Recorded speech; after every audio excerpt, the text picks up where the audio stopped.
Oke, jadi selamat sore buat kalian semua anak Kesmas di luar sana yang lagi diem di rumah. Tentunya yang lagi melakukan em, Physical distancing. physical distancing yang dianjurkan oleh pemerintah. Jadi di sini kita dari HMKM FK benar. Runut ngadain apa Gap namanya? Jadi ini podcast dari HMKM. Judul podcastnya itu Pop Hot. Ya, jadi kepanjangannya podcast Public Health on Trending gitu sih. Perkenalan dulu ya. Jadi di sini kita akan dipandu oleh dua pemandu acara. Di sini perkenalkan, nama saya sendiri itu Intan Pratiwi, bisa dipanggil Intan. Terus teman saya, Ya, saya Feby, bisa dipanggil Feby. Ya, lanjut. Jadi untuk bahasan hari ini kita topiknya itu seputar COVID-19 ya. Seperti yang kalian ketahui, ini kan sudah menjadi pandemi ya sekarang ini, dan kita juga dari mahasiswa kesehatan masyarakat tentunya aware lah sama masalah ini, dan kita di sini memfasilitasi kalian-kalian nih yang kepo masalah COVID-19 untuk bisa nanya-nanya nih sama Dokter Adi. Kebetulan kan kemarin kita sudah nge-share question box ya di Instagram kita. Ya. Mungkin bisa di-follow yang belum follow @HMKMFKUNUT. Terus bisa ditanya-tanya juga yang mau Iya. pengetahuannya lebih luas lagi tentang COVID-19. Ya, oke. Jadi langsung aja kita ke bahasannya. Di sini juga udah ada narasumber kita, Dr. Imade Adi Wirawan. Selamat sore, Dok. Selamat sore. Iya, sore, Dok. Sehat nggak, Dok? Sehat. Jadi Jelas, Dok. jelas Dok. Jadi gimana Dok selama menjalani self quarantine di rumah? Ya, bosen sih ya. Udah lamaan. Ya, jadi lebih dapat main sama anak-anak ya Dok. Ya, sepertinya begitu. Yuk, lanjut aja deh kita ya kalau gitu ke pertanyaannya. Jadi di sini kita udah sempet ngumpulin pertanyaan yang ditanya sama netizen nih, Dok, dari IG HMKM. Jadi bisa dibacain Intan pertanyaannya. Jadi yang pertama itu ada pertanyaannya, apakah virus SARS-CoV-2 atau coronavirus bisa hidup di benda mati? Lalu seperti ada beberapa artikel yang menyatakan bahwa virus ini bertahan di kardus sekitar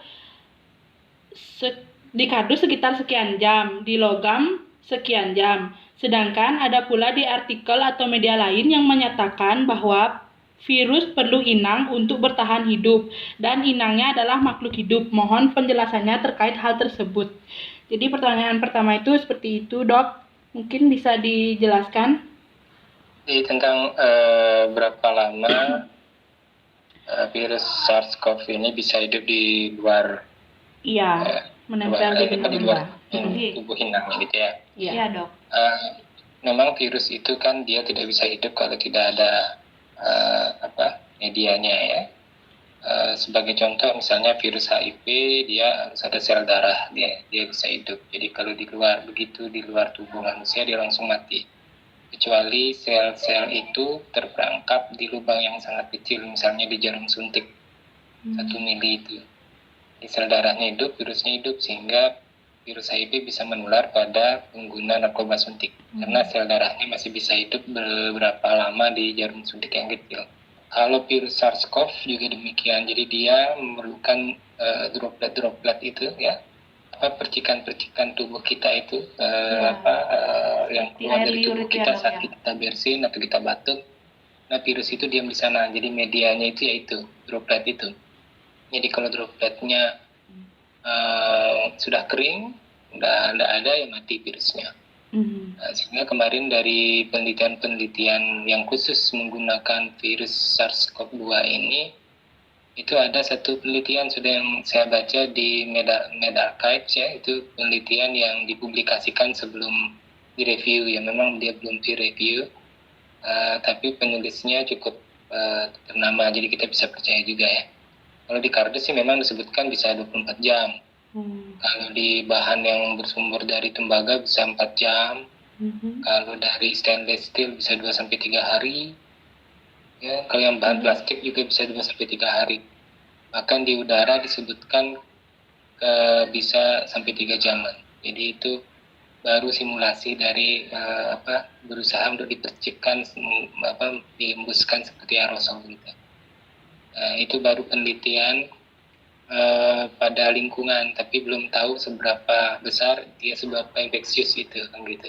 Tetapi ada bukti bahwa dia memang bisa hidup di luar tubuh manusia atau di benda-benda yang sempat disentuh oleh manusia, atau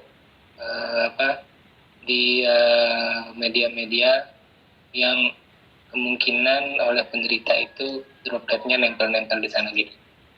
Oke, jadi itu penjelasan dari pertanyaan pertama. Berarti nantinya kita apabila berhubungan dengan benda-benda tersebut, bagaimana sebaiknya dok untuk antisipasinya berikutnya? Jadi karena dia bisa bertahan di sana, kalau orang lain yang menyentuh, kemudian tangannya misalnya menyentuh mukanya atau area pernapasan, kan langsung terjadi infeksi. Artinya virusnya masuk ke dalam tubuh, kemudian membelah lagi dan akhirnya berkembang di tubuh orang tersebut dan menjadi sakit. Pencegahannya yaitu makanya ada himbauan jangan menyentuh area muka sebelum tangannya dicuci dengan bersih atau menggunakan hand sanitizer di tempat di mana tempat cuci tangan tidak ada. Yang kedua, kalau kita batuk itu atau bersin ya disiku di bagian dalam sehingga tidak mencerat keluar, gitu ya. Atau pakai masker sehingga tidak menempel di benda-benda tadi. Itu dari perspektif kalau yang orang yang menularkan. Tapi kalau dari kita untuk pencegahan ya sebisa mungkin untuk tidak menyentuh benda-benda di sekitar kita, benda-benda asing di tempat-tempat umum misalnya, atau kalau benda-benda pribadi di rumah itu rajin dibersihkan benda-benda yang sering disentuh ya, gagang-gagang pintu terutama ya. Kalau di perkantoran mungkin tombol lift ya, gagang pintu, tempat-tempat yang kemungkinan disentuh orang banyak, itu kemungkinan menjadi titik-titik rawan untuk terjadinya transmisi dari SARS-CoV-2 ini. Oke, sekian penjelasan dari Dr. Adi untuk pertanyaan dari netizen pertama kita. Jadi di sini langsung saja ke pertanyaan dari netizen kedua. Tadi kan ada itu disebutkan tentang masker oleh Dr. Adi. Di sini pertanyaan juga terkait tentang masker. Apakah masker dengan bahan kain efektif mencegah pencegahan COVID-19? Lalu, apakah ada bahan khusus yang baik digunakan untuk masker? Mungkin dokter bisa dijawab. Masker itu ada beberapa jenis ya. Ada yang tipe respirator, ada yang namanya masker bedah atau masker medis atau surgical mask, ada yang masker kainnya, masker yang bukan graded atau di-grade sebagai masker untuk keperluan medis. Yang disarankan memang kalau petugas kesehatan itu ada jenis-jenis level-level APD-nya ya, dan mana yang menggunakan masker bedah atau masker medis, mana yang menggunakan N95. Kalau yang sakit juga sebaiknya pakai minimal masker medis ya. Untuk yang sehat sebetulnya pakai masker medis optimal pencegahannya, tetapi kalau situasi seperti sekarang semua pakai masker medis atau masker bedah, maka akan berpengaruh kepada ketersediaan itu karena lebih dibutuhkan oleh tenaga kesehatan, sehingga lebih dianjurkan untuk yang tidak sakit menggunakan masker kain, gitu ya. Masker kain itu tujuannya yang pertama itu tadi, kalau ada di sekitar kita yang tiba-tiba bersin atau batuk, tidak langsung kena ke area pernapasan. Kemudian kalau yang kita sendiri yang bersin batuk tidak langsung menyebarkan droplet itu ke lingkungan, ya. Seberapa efektif sebetulnya untuk kasus SARS-CoV ini, karena dia droplet ya, ukuran virusnya juga agak besar ya, tidak dia berkisar 80 sampai 120 mikron, sehingga masker kain cukup efektif sebetulnya untuk beberapa jam pertama, sehingga dianjurkan sekitar maksimum 4 jam sudah harus diganti kalau aktivitasnya lama. Tapi kalau lebih dari itu, kalau ada virus ya bisa tembus juga ke tubuh manusia, karena dia memang tidak ada filter seperti di masker medis itu yang ada filter untuk memfilter virus ya. Kalau bahan apapun bisa dipakai ya. Kemarin bahan apapun bisa dipakai, dari katun bisa, dari sepembat gitu ya. Saya tidak hafal nama bahannya itu. Ada juga bahan yang yang sekali pakai, ada yang bisa dicuci, tapi sebaiknya disarankan yang bisa dicuci kembali, karena kan kalau wabahnya berlangsung lama gitu, tidak yang sekali pakai itu dianggap kurang efektif. Jadi sebaiknya memang yang bisa dicuci. Jadi 4 jam dicuci. Jadi punya beberapa masker untuk digunakan dalam beberapa hari gitu. Jadi karena dia gampang sekali, sebetulnya membersihkannya dicuci dengan air sabun sudah mati sebetulnya virusnya gitu. Oh iya dok, izin bertanya lagi. Jadi terkait masker nih dok ya, ada pernah saya baca kayak dibilang masker kain tuh sebenarnya kurang efektif karena dia tuh nggak punya 3 lapisan gitu dok. Itu sebenarnya bagaimana nih dok untuk tanggapan yang seperti itu? Ya seperti yang saya sebutkan tadi, jadi maksimum dia dipakai selama 4 jam, karena lebih dari itu ada risiko kalau terkena virusnya dia masuk ke saluran pernapasan kita, karena memang dia tidak ada filter tengah seperti yang di masker medis itu. Gitu. Kalau dia dipakai sebentar-sebentar kan keluarnya sekarang ya terpaksa aja nih, kalau tidak ada keperluan kan nggak keluar, jadi keluarnya sebentar-sebentar, mungkin 1 jam 2 jam karena cari bahan kebutuhan yang sangat mendesak, pakai masker kain, kemudian di rumah langsung diganti, dicuci, lalu keluar lagi pakai yang baru lagi, cuci lagi gitu. Jadi memang frekuensi penggunaan jadi lebih sering atau menggantinya menjadi lebih sering karena tidak seefektif masker medisnya.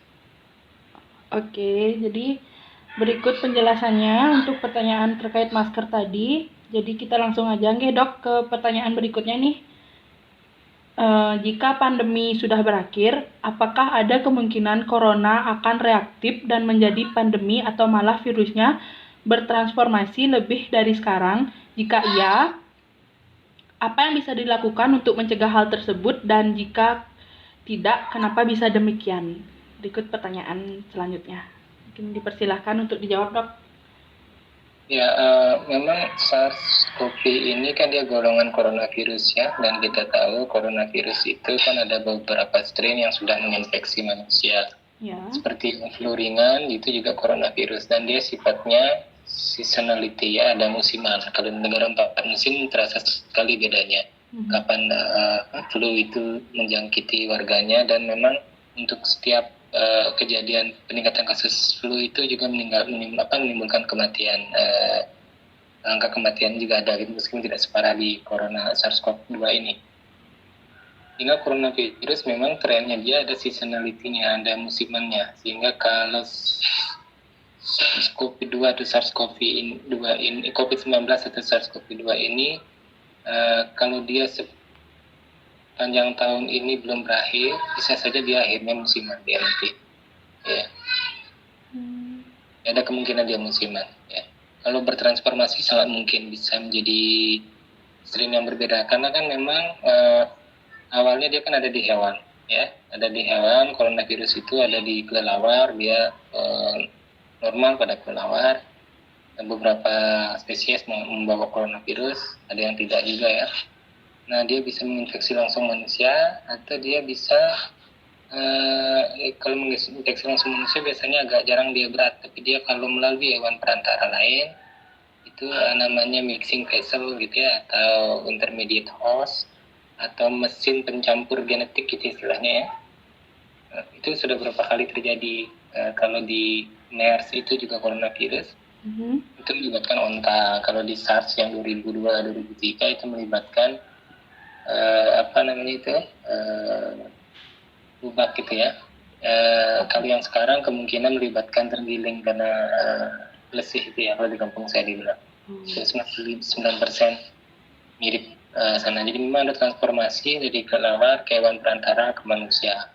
Dan setelah itu kalau dia bertransformasi lagi tentu akan menjadi strain yang baru lagi. Tantangannya beda lagi gitu. Jadi seperti itu. Kalau dia musiman kan sebagian penduduk sudah punya kekebalan. Jadi kita ada yang sudah kebal, ada yang imun ya. Meskipun kalau flu kan imunitasnya tidak sepanjang tahun. Jadi begitu habis divaksinasi turun antibodinya. Mungkin ini begitu juga. Jadi memang tidak parah pada saat dia muncul. Makanya ini sebagai penyakit yang mencing, penyakit yang baru muncul. Di mana populasinya kan masih rentan, semua susceptible. Berarti begitu dia menjadi musiman, dia akan ada komposisinya udah berbeda. Ada yang kebal, ada yang tidak, dan kemungkinan kan vaksinasinya akan ada kalau dia musiman. Jadi ada divaksin dan sebagainya. Berarti ada kemungkinan bahwa orang yang pernah terkena virus ini jadi punya kekebalan gitu nggih, Dok? Ya, rata-rata kan begitu. Meskipun berapa lama bertahan di dalam tubuh itu masih belum pasti. Ya, berapa lama antibodinya bertahan belum jelas. Penelitian masih sedang berkembang.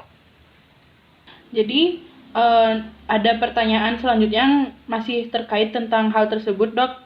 Di sini saya langsung bacakan saja. Jika seorang sembuh dari COVID-19, apakah efek samping akan timbul di kemudian hari setelah dia sembuh? Jadi seperti itu, Dok. Kalau maksudnya sequelae ya, bukan efek sampingnya. Sequelae itu adalah gejala sisa, gitu ya, gejala sisa pada seorang yang menderita suatu penyakit. Itu tergantung berat ringannya dia terinfeksi. Ya. Kalau terinfeksi ringan saja, kemungkinan tidak menimbulkan efek tambahan efek lanjutan yang apa-apa. Tapi kalau dia terkenanya berat, tergantung organ yang diserang. Kan dari beberapa penelitian dia memang paling sering menyerang organ paru-paru, target organnya.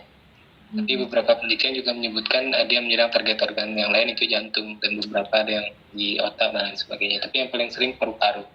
Jadi kalau ada kerusakan di paru-paru karena virus ini, tentu ada sequelae atau gejala sisa yang akan dibawa yang berkaitan dengan kemampuan pernafasannya. Kapasitas paru-parunya mungkin akan berkurang. Baik, terima kasih, Dok, atas penjelasannya. Jadi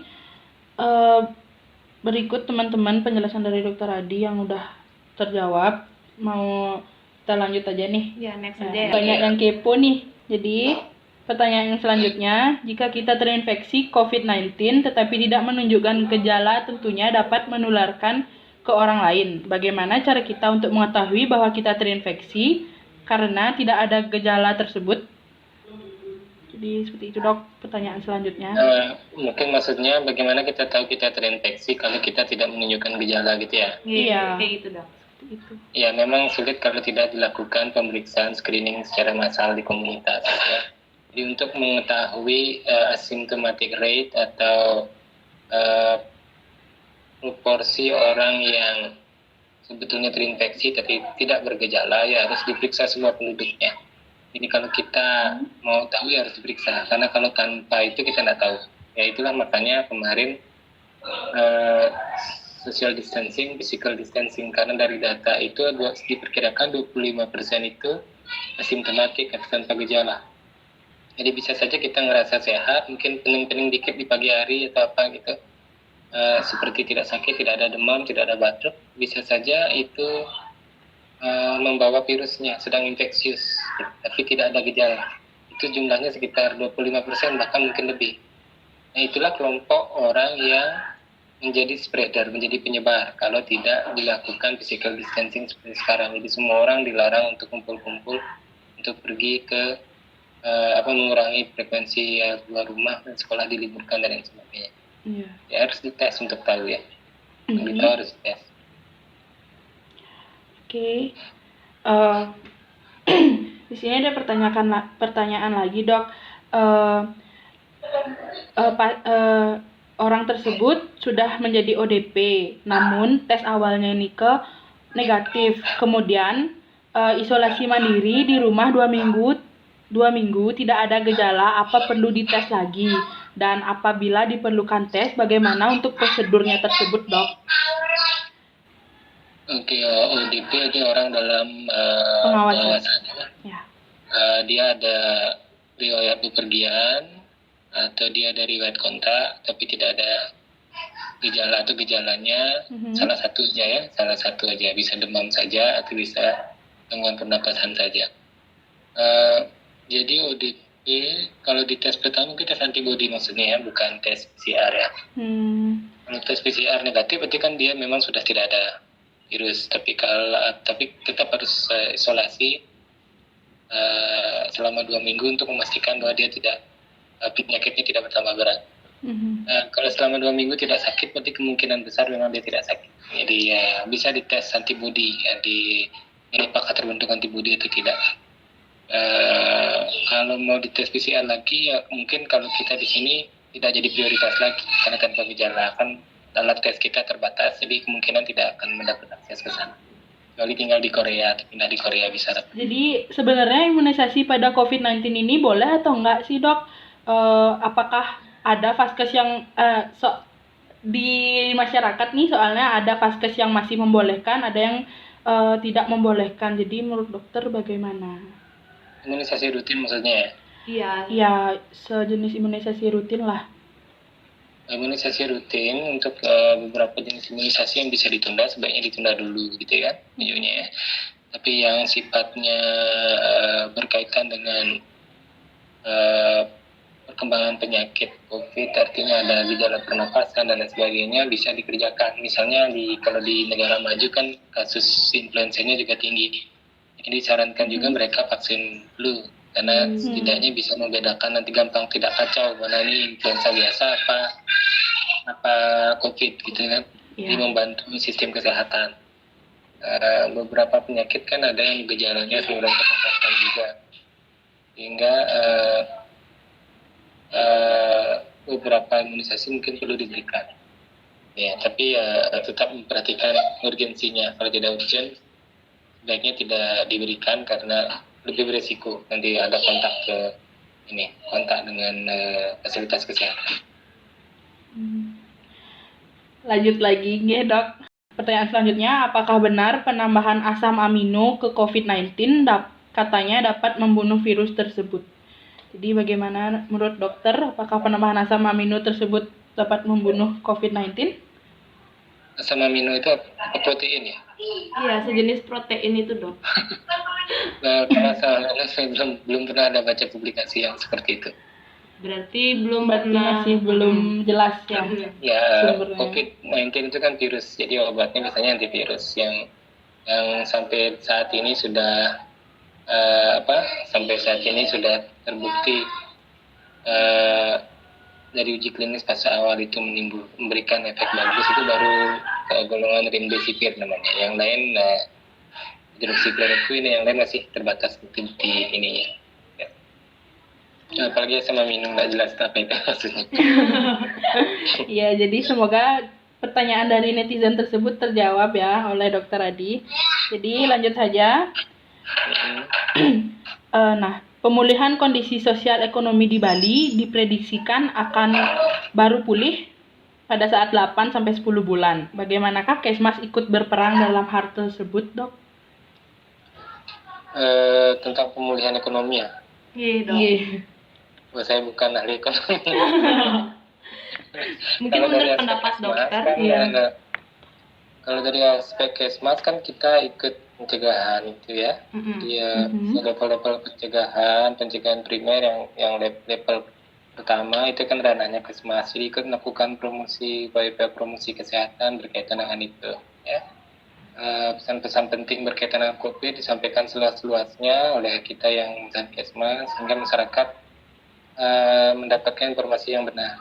Dia mengurangi hoax, mendapatkan informasi yang benar itu di primer ya. Kalau yang proteksi spesifik dari aspek Kesmas ya penyediaan vaksin, pengembangan vaksin, nah itu sangat berperan dalam mengurangi beban global karena penyakit-penyakit emerging ini. Kalau di sistem kesehatan ya memperkuat sistem kesehatan ya. Kemampuan mengobati yang berat, mengobati yang kritis. Nah, yang tersiernya itu ya rehabilitasi tadi ya. Rehabilitasi selain rehabilitasi secara fisik untuk penderita yang pernah mengalami COVID ya, rehabilitasi gangguan kesehatannya dia, juga rehabilitasi sosial ini, di pemulihan ekonomi ya. Pemulihan ekonomi itu kerjasama dengan lintas sektor ya, bekerja sama dengan lintas sektor seperti pemerintah daerah, kemudian dinas pertanian, dinas peternakan, perdagangan, semua investasi dan lain sebagainya. Itu biasanya menjadi ranahnya pemerintah daerah untuk memulihkan ekonomi dengan berbagai strategi mereka. Jadi setiap daerah mungkin berbeda-beda strateginya ya. Ada yang memberikan insentif, ada yang mensubsidi, ada yang memberikan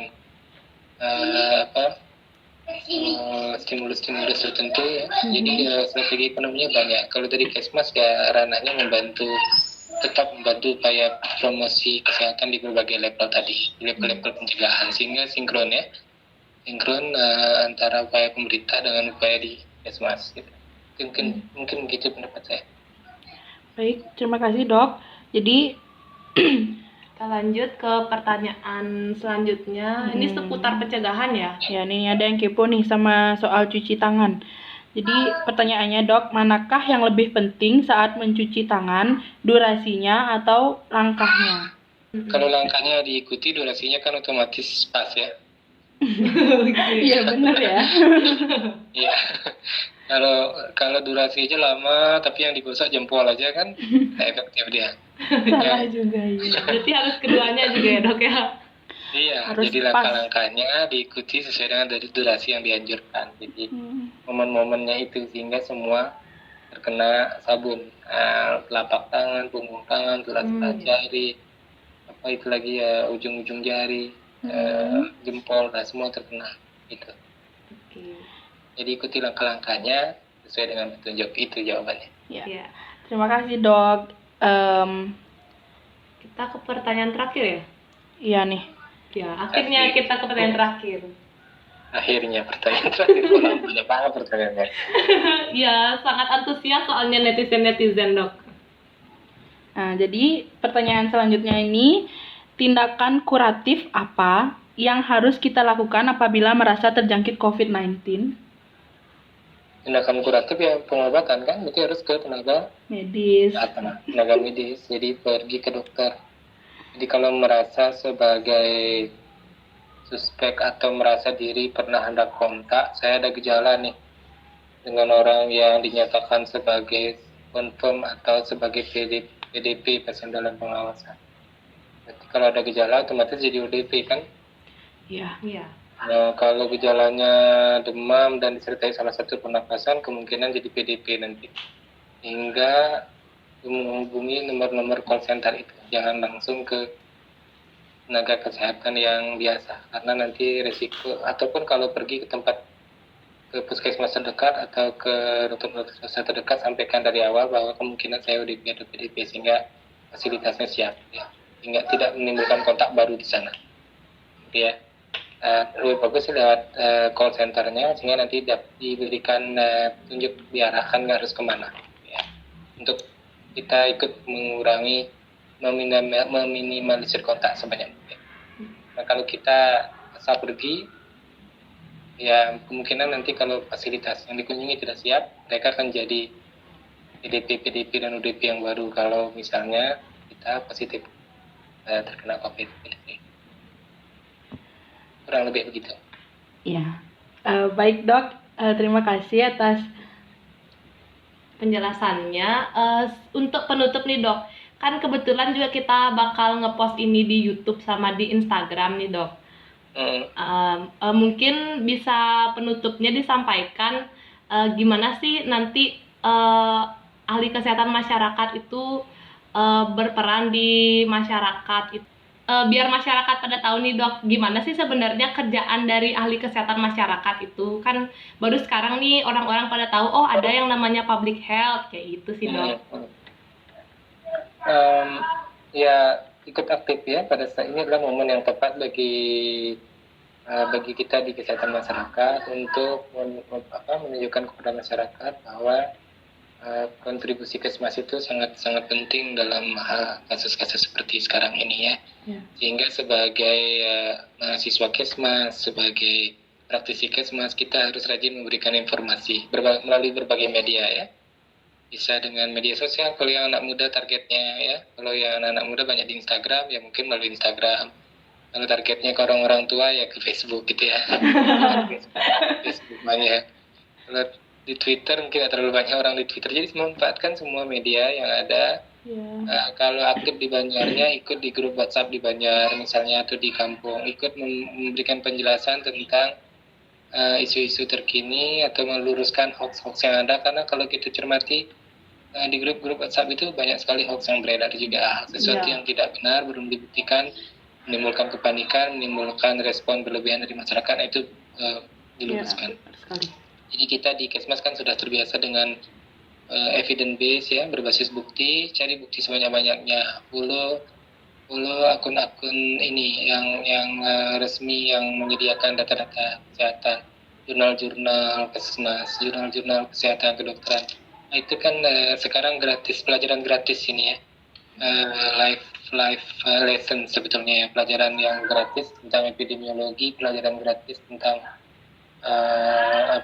dinamika penyakit, transmisi penyakit, dampak penyakit terhadap sosial ekonomi, dampak penyakit terhadap hubungan antar manusia, terhadap sosial, terhadap budaya, pariwisata dan sebagainya. Jadi jadi ambil sisi positif dari wabah yang ada ya. Pandemi ini menimbulkan banyak keresahan, menyebabkan kita semua harus menahan diri di rumah. Jangan terlena juga bermalas-malasan, rebahan saja gitu ya. Kan kaum rebahan senang nih sekarang. Tapi ada masanya juga bosan rebahan ya ikut bantu ya. Diharapkan semua mahasiswa Kesmas, semua praktisi Kesmas ada sedikit kontribusi lah, ikut membantu dengan berbagai media sebisanya untuk meluruskan informasi-informasi, memberikan informasi baru yang bermanfaat untuk masyarakat. Ya, karena itu memang domain utama dari Kesmas, promosi kesehatan juga ya. Ini tuh pesan saya. Ya, oke. Jadi sekian podcast kali ini. Terima kasih untuk Dokter Adi karena sudah meluangkan waktunya sampai sore nih kita ganggu berbincang-bincang banyak tentang COVID-19. Oke. Ya, jadi terima kasih juga buat yang menyaksikan podcast ini. Yang sudah bertanya juga, sudah mau aktif bertanya, nanti kita tunggu di pop hot lainnya. Ya, dah, sampai jumpa.